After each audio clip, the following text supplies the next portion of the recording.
I'm Ella. I'm 27, and I work as an IT manager at a top tech firm. I pretty much live at my desk, so when my friend Laura dragged me to her birthday bash at a fancy downtown restaurant, I had no idea my night would start with a splash, literally. Stepping out of the taxi, ready to maybe enjoy myself for once, I was met by a wall of muddy water. Some guy in a fancy car thought the puddle next to me was perfect for a splash scene straight out of a movie. My brand new dress took the hit, soaking up the murky water like a sponge. "Fantastic," I muttered, glaring at my ruined outfit. "Hey, I am so sorry." The driver, a tall, rugged type with messy hair, jumped out looking more horrified than I felt. He approached with his hands raised as if I might smack him with my purse. "You've got to be kidding me. Look at my dress." I snapped, too shocked to accept an apology. Laura, ever the peacemaker, rushed over, stifling a laugh. "Ella, meet Darren," she said, barely keeping a straight face. "Darren, this is Ella, the birthday girl's very best friend who you just drenched." Darren winced. "Great first impression, huh?" he said with a crooked smile that was probably supposed to be charming. "Let me make it up to you. Dinner on me to start with because you've got a tab running for ruining dresses." I shot back, "Do you have a tab running for ruining dresses?" Lara nudged me. "Give him a break. Look, come on, it's just water. It'll dry," she chuckled, linking her arm in mine and leading me toward the entrance. Darren followed, looking genuinely apologetic and slightly amused by my fiery welcome. Inside, the restaurant buzzed with Lara's other friends, but she steered us to a quieter corner with a clean, dry table. "You guys start here. I'll grab drinks, and Ella, try not to murder him before I get back," she teased, leaving Darren and me in an awkward silence. He pulled out a chair for me, and I sat, folding my arms. "I'm Darren, and before I made a splash, I was actually hoping to meet you tonight. Lara has told me a lot about you." He started, trying to smooth things over. "Did she also tell you I hate surprises?" I quipped, finally cracking a reluctant smile. "I'm Ella, IT manager and apparently a mud magnet." Darren laughed. "I work in marketing. Maybe I can help you market your new look. Post-puddle chic could be the next big thing." I rolled my eyes. "Don't quit your day job," I said, warming up to his attempt at humor. Lara returned with a tray of drinks. "Breaking the ice further?" "Here, maybe this will clean the slate," she said, handing us our drinks. "So, Darren, got any more surprises up your sleeve?" I asked, taking a sip of my drink. "Just my charming personality and dazzling conversation skills," he replied with a grin. "Oh, and an apology dinner. I'm serious about that. Let me take you out to make up for the disaster." I considered him for a moment, his earnest face making me soften a bit. "All right, you're on." I conceded, "but I'm choosing the place, somewhere without any puddles nearby." By the end of the night, the dress was still a mess, but my initial anger had dried up, replaced by a reluctant intrigue toward Darren. Maybe this disaster of a night could turn into something worthwhile. After Darren's disastrous yet somehow endearing introduction, we started seeing each other. It wasn't long before casual dinners turned into weekend getaways, late-night talks, and eventually meeting each other's families. I should have known things would get more complicated once families got involved. "Look, I really like you, Ella," Darren said one evening as we walked through the park, his hand finding mine. "I think it's time you met my folks. What do you say?" "Sure," I agreed, squeezing his hand and trying to ignore the nervous flutter in my stomach. Meeting the parents was a big step, but after the way we started, what was the worst that could happen? The day arrived, and Darren drove us to a modest house in the suburbs. His mom, Janet, and his dad, Tom, greeted us with warm smiles that didn't quite reach their eyes. Dinner was served, and that's when the questions began. "So, Ella, Darren tells us you're in IT," Tom asked, passing me the mashed potatoes. "Yeah, I manage a team at a tech firm downtown. I answered, trying to keep my tone light. Janet leaned in, her eyes sharp. Must be a good position. What does that pay, if you don't mind my asking? He choked on my water a bit. Well, it's enough to keep me busy and out of trouble. I joked, trying to dodge the question. And your family? Do you support anyone? Janet continued, her gaze fixed on me like a detective interrogating a suspect. Just my aunt, I replied, feeling my cheeks heat up. She raised me, so I help her out when I can. That's very noble of you, Tom noted, his tone suggesting he was sizing up my financial worthiness rather than my character. I changed the subject, talking about a recent project at work, but the vibe had shifted. We left soon after dessert, and I exhaled a breath I didn't realize I'd been holding. On the drive back, I mentioned the interrogation to Darren. Your parents have a lot of questions about money, huh? Darren shrugged. That's just how they are. Always planning, always calculating. Don't sweat it. Later that night, I decided to call my Aunt Tessa to unload. Ella, you need to watch out, she warned after hearing about the dinner. People who start with money questions never stop. They're marking you. Tessa, they were just curious, I guess. Darren says it's normal for them. Normal, honey? There's curious and there's nosy. And those two sound like they're planning to spend your money, not get to know you, she cautioned, her voice stern with experience. Months passed, and Darren's charm outweighed my reservations. When he proposed, it was sweet, simple, and in the same park where we decided to meet his parents. Marry me, Ella. Let's start our own family tradition, he said, his eyes hopeful. I said yes. The ring was beautiful, and the moment felt right. My doubts about his parents lingered, but love, as they say, was blind. As I prepared for bed that night, Aunt Tessa's words echoed in my head, mixing with Lara's. A knot of worry settled in my stomach, but I pushed it aside. Darren was worth it. His parents, well, I'd cross that bridge when I came to it, but deep down I knew that bridge was coming up fast, and I wasn't sure I was ready for what was on the other side. Wedding planning kicked off at full throttle after Darren popped the question. I was over the moon, busy choosing flowers and tasting cake samples. I expected it to be stressful, but fun. What I didn't expect was how quickly the red flags would start waving, not just fluttering in the breeze. One evening, as we sat down with our laptops to budget our expenses, Darren looked unusually tense. Ella, I've got to tell you something. He started, avoiding my eyes. My job's been a bit rocky lately. I might not be able to chip in as much as I wanted for the wedding. I raised an eyebrow, putting down my coffee. Okay, how much are we talking? He sighed, rubbing the back of his neck. I can barely cover the band, maybe. So what? I cover everything else. The venue, catering, photographer? I asked, my voice sharper than I intended. Darren winced. I hate asking you this, babe, but yeah, I think you'll need to just until I sort things out at work. I leaned back, processing. We can downsize, cut the guest list.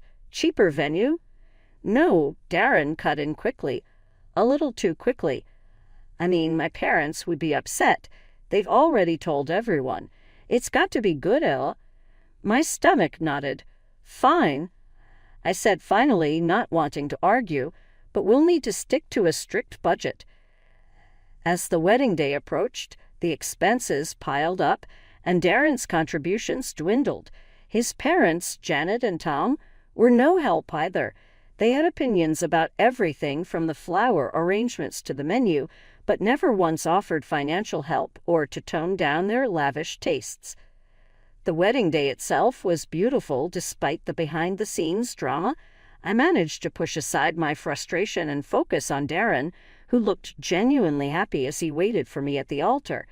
The ceremony was perfect, but the reception was where things started to unravel. As we mingled with guests, I noticed Janet and Tom huddled around the gift table, whispering and pointing. Curious, I wandered over. Everything okay here? I asked, trying to sound casual. Oh, Ella, we're just sorting some of these gifts. They'll look better at our house, don't you think? Janet said, her voice too sweet. I stared at her, stunned. What? No, these gifts are for Darren and me. Tom shrugged, smirking. Come on, Ella, don't be petty. We're family now. What's ours is yours and vice versa, right? I felt my face flush with anger. No, Tom, that's not how this works. These gifts are for us, for our home, not yours. Janet rolled her eyes. Really, Ella, don't make a fuss. Be gracious. We're just taking a few things, nothing major.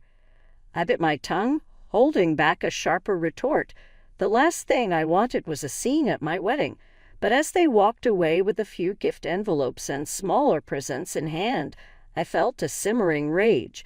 After the wedding, it didn't take long for Darren's parents' true colors to start showing even more. Every time we invited them over or there was a family gathering to attend, it was like opening a new chapter in the Book of Greed. For my birthday, I decided to throw a little dinner at a nice restaurant in town. I thought it would be a nice change from home parties. I invited Darren and his parents, Janet and Tom. I hope this place is okay for you guys, I mentioned casually as we sat down. The restaurant had a cozy vibe, not too flashy, but with great views. Janet scanned the menu with a raised eyebrow. Well, it looks quaint. What's good here? I recommended a couple of dishes that were my favorites, reasonably priced and delicious. But as the waiter came around to take our order, Janet and Tom went off script. We'll have the lobster tails and, oh, the filet mignon, and start us with a bottle of your finest wine, Tom declared, handing the menu back with a satisfied grin. I bit my lip to keep from reacting. That's quite a selection, I managed to say, keeping my tone as neutral as possible. Janet smiled sweetly. It's your birthday, dear. We should celebrate in style. The rest of the evening, I watched as they ordered more expensive items, barely touching them when they arrived. It irked me to no end seeing good food and money wasted like that. On the ride home, I let Darren have it. Your parents always do this. They choose the priciest things and don't even enjoy them. It's like they do it just because they can. Babe, calm down. That's just how they are. You know, old school. They like to show off a bit, Darren explained as if that was supposed to make me feel better. But it's disrespectful, Darren. They don't even think about how it looks or what it costs. I argued, frustrated. Darren sighed. Look, they're from a different time. Just let it slide. They mean well. The incident was soon followed by the holidays, which brought their own set of challenges. Christmas rolled around and gift-giving turned into another display of imbalance. I spent time picking out thoughtful gifts for everyone, including Janet and Tom, ensuring to get them something they'd mentioned wanting. In return, they handed me a clearly last-minute discounted item still in the sale bag. Here you go, dear, Janet said, handing it over without much fanfare. I smiled, keeping my disappointment in check. Thanks. I hope you like what I got you, I replied, handing them their gifts, which were more than twice as expensive. Oh, how lovely, Tom said flatly, barely glancing at what was inside the package. The lack of effort on their part stung, especially when I saw the genuine appreciation from my friends for the simple but thoughtful gifts I had given them. Back home, I vented to Darren. It's always like this with them. Expensive tastes when they're spending my money, but when it's their turn, they just don't bother. Darren shrugged, looking uncomfortable. It's just how they show affection. A $5 scarf from the clearance bin isn't affection, Darren. It's an insult, I snapped, tired of making excuses for them. After dealing with one too many incidents of Darren's parents pushing their boundaries, I figured it was time for a change. When my big bonus hit, I knew exactly what I wanted to do. Darren, let's go to Hawaii, I said one night while we were sitting on the couch trying to decide how to celebrate. Hawaii? That sounds amazing, babe, he replied, his eyes lighting up.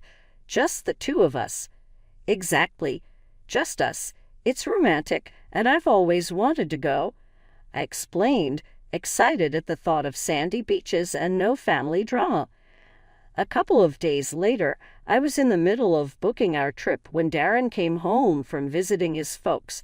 He looked unusually excited. Guess what? My parents are stoked about Hawaii. I paused, my fingers hovering over the keyboard. Wait, what do you mean? I thought this was just for us. Darren laughed, a bit too nervously. Yeah, I mean it is, but I mentioned it, and they've never been to Hawaii. They got super excited and... Hold on, I cut him off, feeling my stomach tighten. You invited them? No, not exactly. I just told them about it, and they kind of invited themselves, he explained quickly. I closed my laptop with a snap. Darren, this was supposed to be our trip. Romantic, remember. He came over and sat down next to me, taking my hands. I know, but they really want to go. Can't we just... No, we can't just... Interrupted, pulling my hands away. This isn't a family vacation, Darren. It's for us. He was quiet for a moment, then his phone buzzed. He glanced at it and frowned. They're already looking at flights. They think we're all going. That's because you didn't set boundaries, I exclaimed, frustration building. We can talk about this later, he said, standing up and going to the kitchen. But later came sooner than expected. The next day, Darren's parents showed up at our house, all smiles. Ella, dear, we've been looking at tours and hotels in Hawaii, Janet said cheerily. I was dumbfounded. We haven't decided anything yet, I replied. Tom chimed in, his tone expectant. Well, we thought it was settled. We're all excited to go. I looked at Darren, expecting some support. Darren, tell them, I urged. He rubbed the back of his neck, avoiding my gaze. Look, why don't we all go? It'll be fun and we can split the costs, he suggested weakly. I stared at him, then at them. No, that's not what we planned. Janet's face fell. But we thought it was a family trip. It's a romantic getaway for me and Darren. Just us, I stated firmly, feeling my resolve harden. There was an awkward silence. Then Tom said, Well, if that's how you feel, maybe you're being a bit selfish, Ella. I couldn't believe what I was hearing.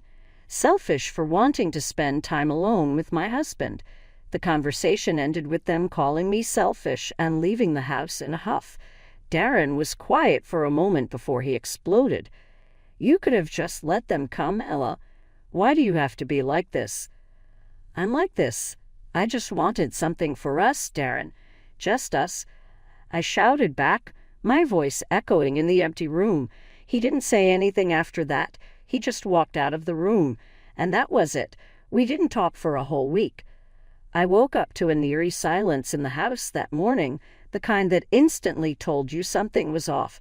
Rolling over, I grabbed my phone off the nightstand and was greeted by a slew of notifications that punched the air right out of me.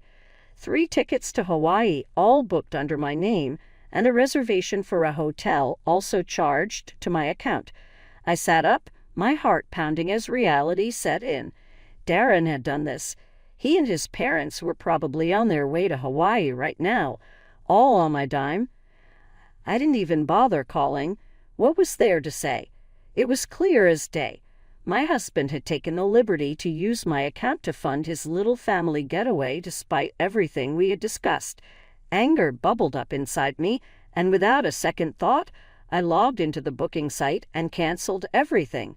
Then I moved swiftly to my banking app and cut off his access to my funds.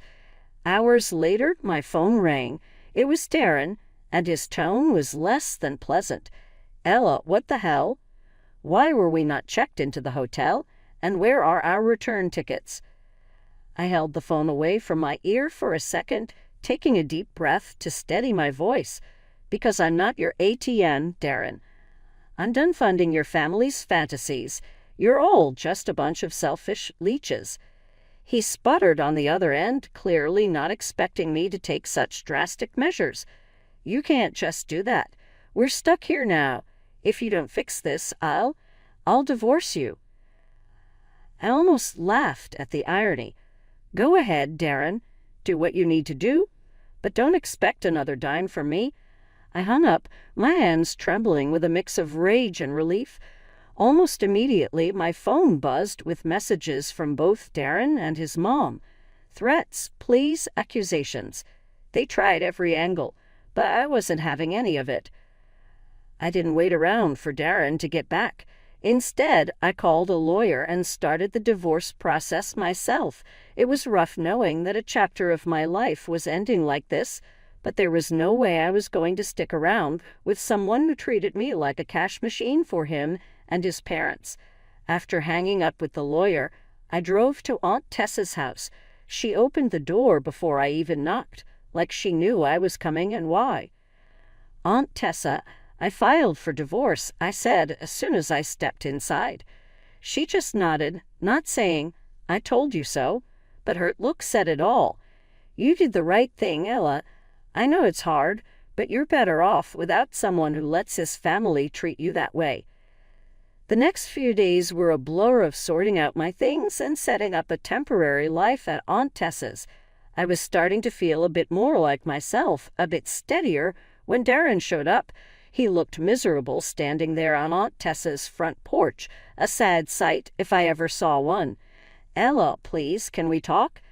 "I'm sorry, I messed up, but we can fix this." Almost laughed at the audacity. "Fix this, Darren? You chose your parents over your wife, used my money to take them to Hawaii after everything. There's no fixing that." "Ella, No, Darren. You just showed me who you really are, and I don't want any part of that life." I interrupted, crossing my arms. "You and your parents are cut from the same cloth. All take and no give. I'm done." Darren's face fell, and for a moment I almost felt sorry for him. But then I remembered all the stress and hurt, and the sympathy vanished. "I hope you figure out your stuff, Darren, but you need to do it away from me," I added, turning to go back inside. Aunt Tessa was waiting right by the door, having heard it all. She didn't say much, just took my hand and gave it a squeeze. "You're strong, Ella. Stronger than you think." 2 weeks after everything fell apart, I found myself sitting in a Stark law office across from Darren and his parents. The air was tense, charged with unsaid things and last-minute pleas. Darren looked worn, almost regretful, but it was his parents who took the lead. "Ella, please reconsider this," his mother started, her voice dripping with a sweetness I knew was as fake as her sympathy. "We were all so good together. Remember the trips, the holidays." I couldn't help but scoff. "You mean the trips I paid for? The holidays where I was treated more like a bank than a family member?" Darren's father chimed in, trying a softer approach. "We know things got a little out of hand, but we're family. Isn't that worth fighting for?" I shook my head, amazed by their audacity. "Family doesn't use each other. This isn't just a little out of hand. You showed me exactly how little you respect me." Darren finally spoke. "Ella, I'm sorry. Can't we start over? We can fix this." I looked at him, really looked at him, and saw nothing of the man I thought I'd married. Start over? After everything? "No, Darren, we can't." His mother, not used to being dismissed, lost her composure. "Because of you, we had to pay our way back from Hawaii. Do you know how much that cost us?" I laughed, not because it was funny, but because it was so absurd. Your greed and arrogance got you there, and they got you back. Seems fitting to me. The meeting ended with me standing firm and then still trying to grasp at straws as they saw their control slipping away. I walked out of the office feeling lighter, as if I was finally shedding a heavy weight that had been pulling me down. After the divorce was finalized, I took one last step to ensure my new beginning was clear of any remnants of my old life with them. I blocked their numbers, all of them. Darren, his mother, his father. No more calls, no more manipulative messages. It was truly over. Back at Aunt Tessa's, I explained everything. She just hugged me tight and said, "You did the right thing, Ella. It's time to focus on yourself now." And she was right. As I began to put the pieces of my life back together, I found strength I never knew I had. I returned to work with new vigor, embraced my friends who'd been my support through it all, and started planning for a future that belonged only to me, one filled with possibilities, free from deceit and manipulation. 2 weeks after everything fell apart, I found myself sitting in a Stark law office across from Darren and his parents. The air was tense, charged with unsaid things and last-minute pleas. Darren looked worn, almost regretful, but it was his parents who took the lead. "Ella, please reconsider this," his mother started, her voice dripping with a sweetness I knew was as fake as her sympathy. "We were all so good together. Remember the trips, the holidays." I couldn't help but scoff. "You mean the trips I paid for? The holidays where I was treated more like a bank than a family member." Darren's father chimed in, trying a softer approach. "We know things got a little out of hand, but we're family. Isn't that worth fighting for?" I shook my head, amazed by their audacity. "Family doesn't use each other. This isn't just a little out of hand. You showed me exactly how little you respect me." Darren finally spoke. "Ella, I'm sorry. Can't we start over? We can fix this." I looked at him, really looked at him, and saw nothing of the man I thought I'd married. "Start over? After everything? No, Darren, we can't." His mother, not used to being dismissed, lost her composure. "Because of you, we had to pay our way back from Hawaii. Do you know how much that cost us?" I laughed, not because it was funny, but because it was so absurd. Your greed and arrogance got you there, and they got you back. Seems fitting to me. The meeting ended with me standing firm and then still trying to grasp at straws as they saw their control slipping away. I walked out of the office feeling lighter, as if I was finally shedding a heavy weight that had been pulling me down. After the divorce was finalized, I took one last step to ensure my new beginning was clear of any remnants of my old life with them. Blocked their numbers, all of them. Darren, his mother, his father. No more calls, no more manipulative messages. It was truly over. Back at Aunt Tessa's, I explained everything. She just hugged me tight and said, "You did the right thing, Ella. It's time to focus on yourself now." And she was right. As I began to put the pieces of my life back together, I found strength I never knew I had. I returned to work with new vigor, embraced my friends who'd been my support through it all, and started planning for a future that belonged only to me, one filled with possibilities, free from deceit and manipulation.